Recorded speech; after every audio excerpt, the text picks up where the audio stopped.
Bakit pinapaurasahan ni Senator Marcoleta? Dahil siya gusto niya katotohanan. Eh sila ay puro kasinungalingan. Alam niyo ba si Marcos hindi Ilocano? Hindi Ilocano si Marcos.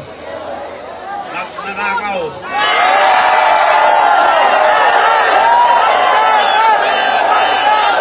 At alam niyo ba si Marcos hindi Ilocano? Hindi Ilocano si Marcos. Nanakaw.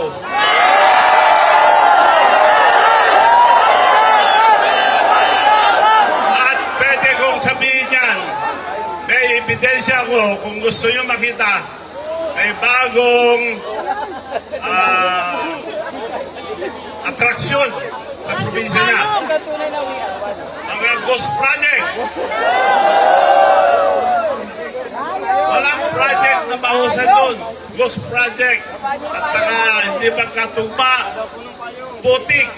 Sinesemento na. Yun ang atraksyon ngayon sa Ilocos Norte.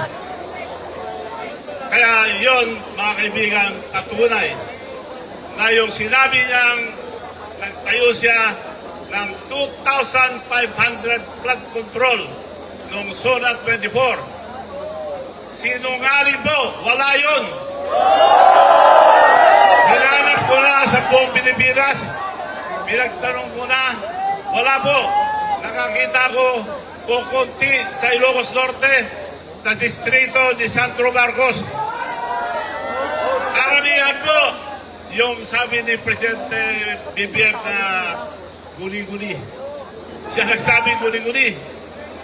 Pero yung guni-guni nasa Ilocos Norte. Yun ang bagong atraksyon ngayon doon kung gusto nyo mamasyal. So mga kaibigan, kaya tayo pinaparusahan. Saan ngayon nakakita ang sila na nagtakaw, sila pa nagbibintang? Ang bihirang tao yan.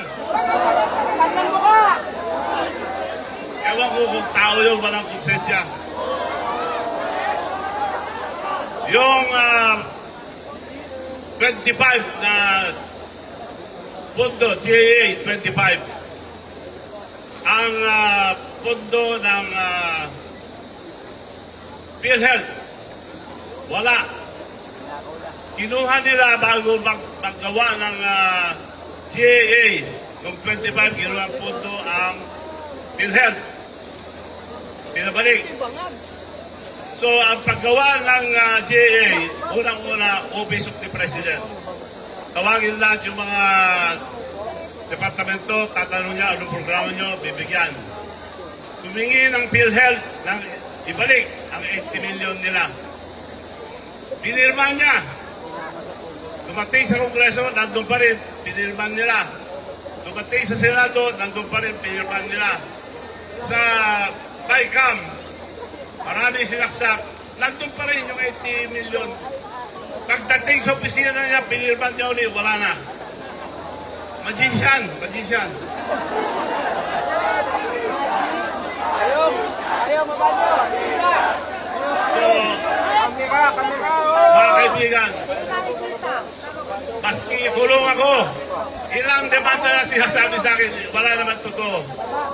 Kinasuhan ako ng, ano yun? Plunder, wala naman. Para lang ilagay yung plunder. Pag ginalaw nila, walang naman. So, kung sino man ang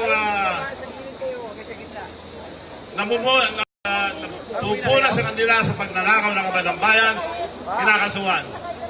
Ngayon, kakasuhan si Senator Marcoleta. Walang kasalanan po. Nagsasabi ng totoo, ikukulong na. So, walang hostisya dito sa Pilipinas. Kung pwede, wag na natin paabutin pa ng 28. Sobra-sobra na ang nawala sa ating kaban ng bayan. Patuloy pa rin ang pagnanakaw. Dapat pahintuin na natin, hindi na natin antayin ang 2028 na eleksyon. Lulukoyin lang tayo. So mga kaibigan, Sama-sama tayo lahat. Ipagdasal din natin ang mga magnanakaw para huwag kang magnakaw. Maraming salamat po.